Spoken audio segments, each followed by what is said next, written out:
Donc, bonjour tout le monde. Aujourd'hui, je vais vous parler de la fermentation de l'ensilage, l'effet de l'acide et l'analyse de la fermentation. On va regarder plus précisément l'eau, l'air et la contamination. C'est une conférence qui a été adaptée des conférences originales de Kurt Ruppel, travaillant pour Cargill, et moi, Maxime Tarte, qui va faire l'adaptation française.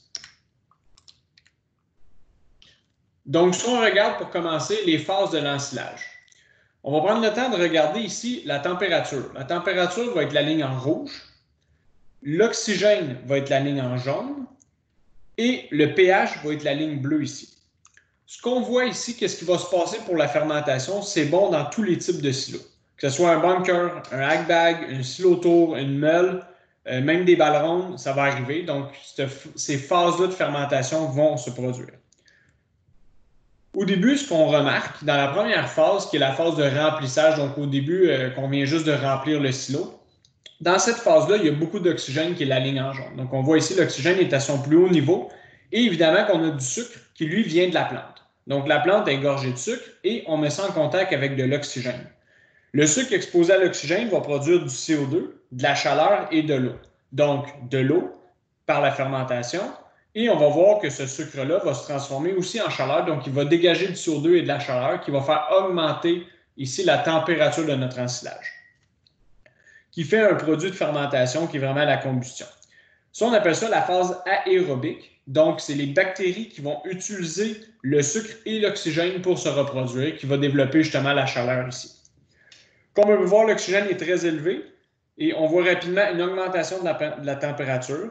Pour le moment, le pH va rester stable parce qu'il n'y a pas d'acide organique qui est produit. C'est vraiment une combustion du sucre. L'objectif est de sortir l'oxygène du système le plus vite possible. Parce que la chaleur, elle, qui va être élevée, si elle reste élevée pendant plus de 1 à 2 journées, ça va augmenter le risque qu'on appelle la réaction de Maillard. Au fond, c'est la protéine, l'azote, qui va se lier à la fibre. Notre lab chez Cargill est capable d'évaluer cette protéine-là qui est liée à la fibre. Donc, on appelle ça le ADICP. Donc, c'est vraiment l'azote lié à la fibre. Cette valeur-là, c'est vraiment pas bon. Ce qu'on veut, c'est d'avoir le moins possible d'azote, donc de protéines perdues collées sur la fibre à cause de la chaleur.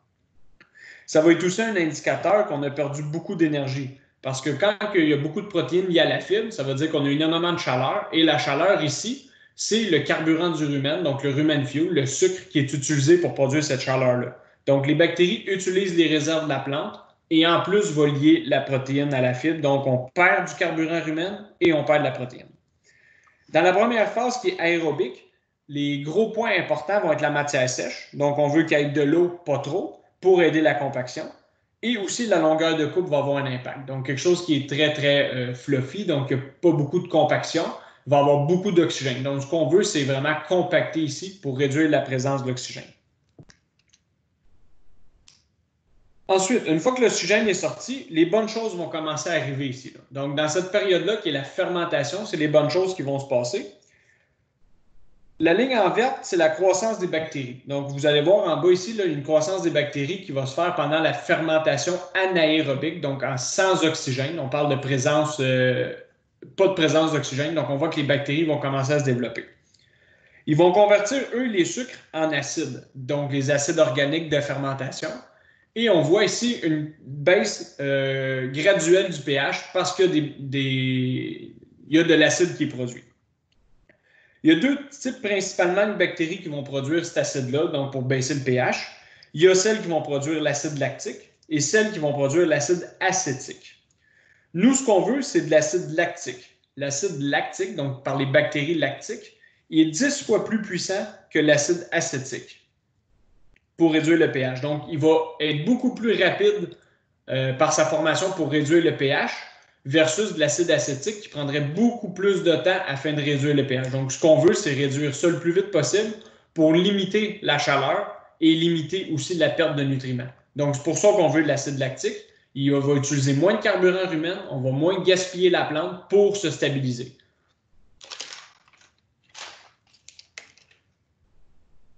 Un pH le plus bas possible, c'est ce qu'on vise, donc le plus rapidement possible vers le bas.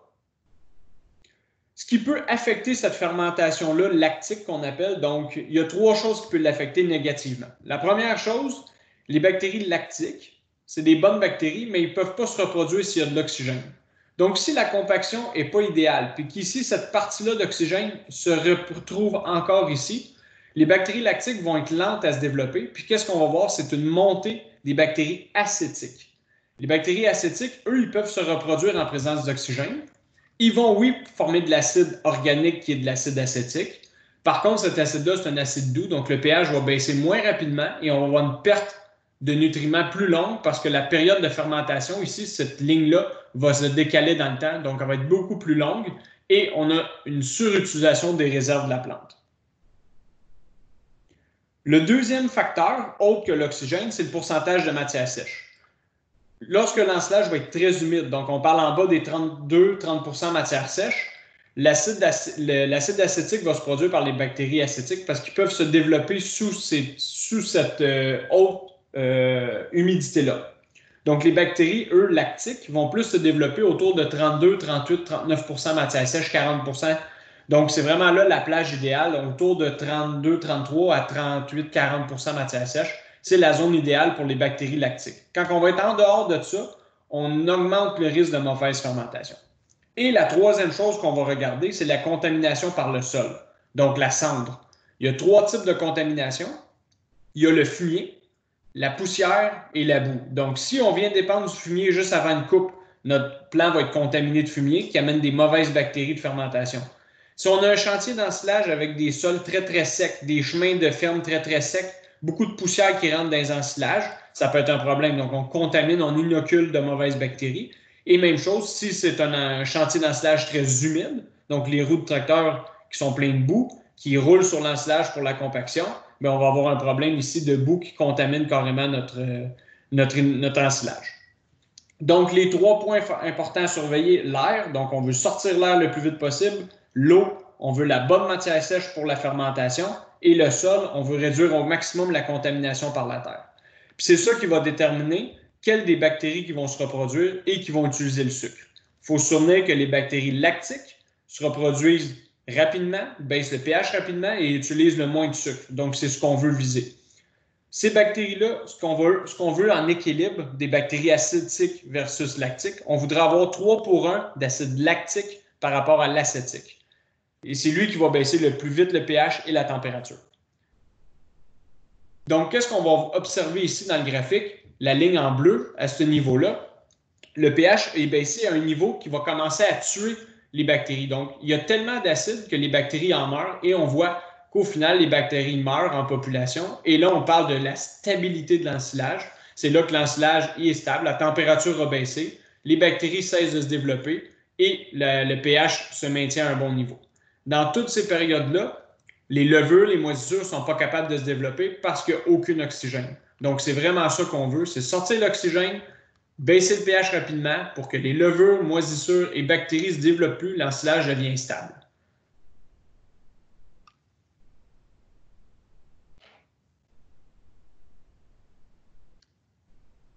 Lorsqu'on va sortir l'ensilage du silo, là, ce qu'on faut limiter, c'est la portion qu'on va démélanger dans l'ensilage. Donc, quand on a des vieux videurs sur des silotos mal ajustés, des fois, il va trop démélanger.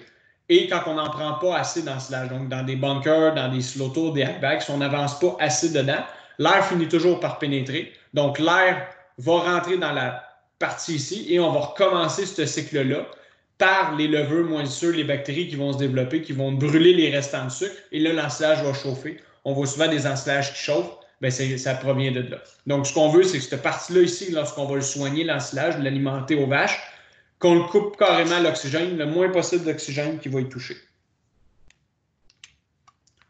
Donc maintenant, si on prend l'évaluation des carburants du rumen, qu'on appelle le rumen fuel, comme une mesure de la gestion des fourrages et comme source de fierté. Aux États-Unis, ils font des concours, je vais vous expliquer un petit peu tantôt, comment évaluer leur rumen fuel, leur carburant qui reste dans le rumen, dans la plante, et savoir versus les voisins, est-ce qu'on est meilleur. Donc, c'est vraiment une mesure de gestion des fourrages. Puis, il ne faut pas oublier aussi l'impact économique. Parce que si on fait une très bonne régie, on n'utilise pas le carburant pour le rumen pour de la fermentation, bien, ce carburant rumen-là reste pour la vache, dans le rumen pour la nourrir. Donc, on baisse les coûts de concentré par une meilleure qualité d'ensilage.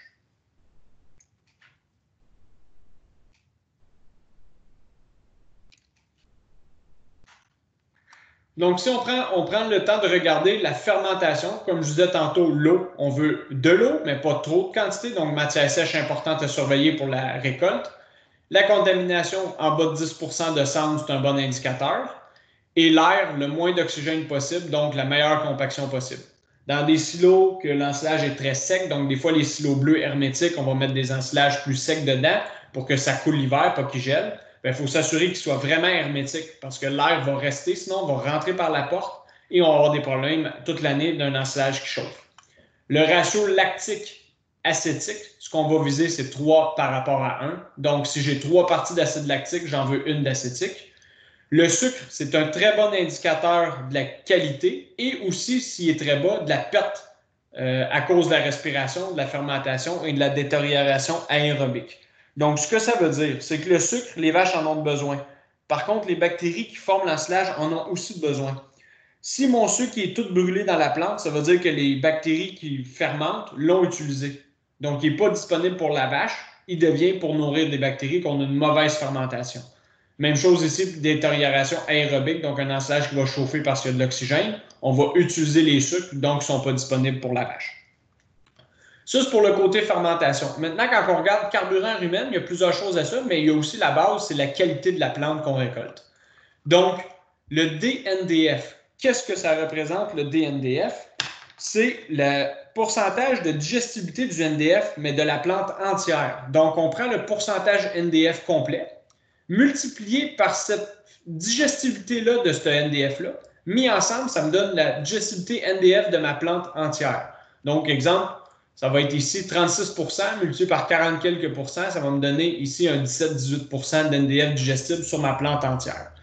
Mon niveau d'NDF va être l'épaisseur de la paroi cellulaire, puis le DNDF, c'est la digestibilité de cette paroi cellulaire-là. Ensuite, ce qu'on va regarder, le RGNF, qui est les NFC, les GNF résiduels au rumen. Donc, qu'est-ce qui va être ici? Des pectines, des bêta-glucanes, ça tient compte de la paroi cellulaire. Et le sucre, évidemment, que lui va être dans la paroi cellulaire. Donc, on veut évaluer le sucre, on veut être sûr qu'il en reste le plus possible. Finalement, l'amidon digestible au rumen, elle, ce qu'on veut regarder, c'est pour s'assurer d'un bon niveau de lactose, donc d'attirer l'eau vers le pied, production laitière. Quand on va regarder les carburants rumen, cette partie-là ici va être la partie des solides, donc on appelle le gras, la protéine. Et cette partie-là ici, ça va être le débit de lait, donc la production laitière. Donc l'amidon rumen va permettre de produire du lait en litrage et ces composantes-là, donc le sucre, les glucides non fibreux et la fibre digestive me permettent d'aller produire du gras et de la protéine dans mon lait.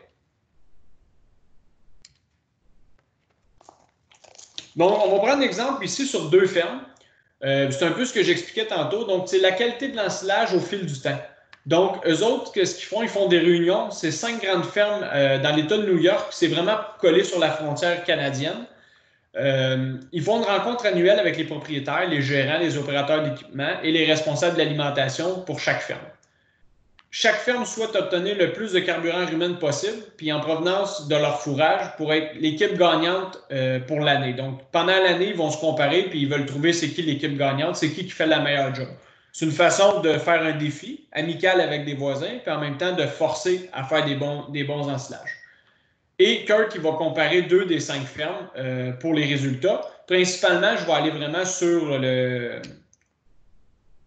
les glucides non fibreux versus le sucre. Donc, pour vous donner une idée, c'est des 3000 vaches aux États-Unis. Donc, c'est 2 fermes de 3000 vaches dans l'État de New York, comme on disait, collées sur la frontière canadienne. Ils vont donner 50 à 60 % de fourrage aux vaches en lactation, 65 à 75 % d'ensilage de maïs BMR, 25 à 35 % d'ensilage de foin mélangé, graminé. Puis, il y a très peu de foin ou de paille dans les rations. Les deux produisent environ, ici c'est en livres américains, donc en livres, 5,5 à 6 livres composantes ensemble, donc gras, protéines ensemble, de matières grasses et protéines, effectivement, dans le lait. Puis ça fait une efficacité des composantes de 10,5 à 11 %. Puis les vaches en lactation, ils vont consommer environ de 6 à 10 livres de matière sèche par jour d'efficacité avec efficacité fourrage. Excusez. Donc, quand on prend le temps de regarder vraiment le point idéal, donc ici, c'est le DNDF, donc la NDF digestible en proportion de la plante au complet, et le sucre, quand on regarde les deux. Ce qu'on veut, le sucre, c'est être en haut de 3%. Donc, tout ce qui est en haut de 3%, c'est jugé acceptable. Et ici, le DNDF, donc, on veut être en haut de 20% de la plante qui est digestible totalement pour la fibre.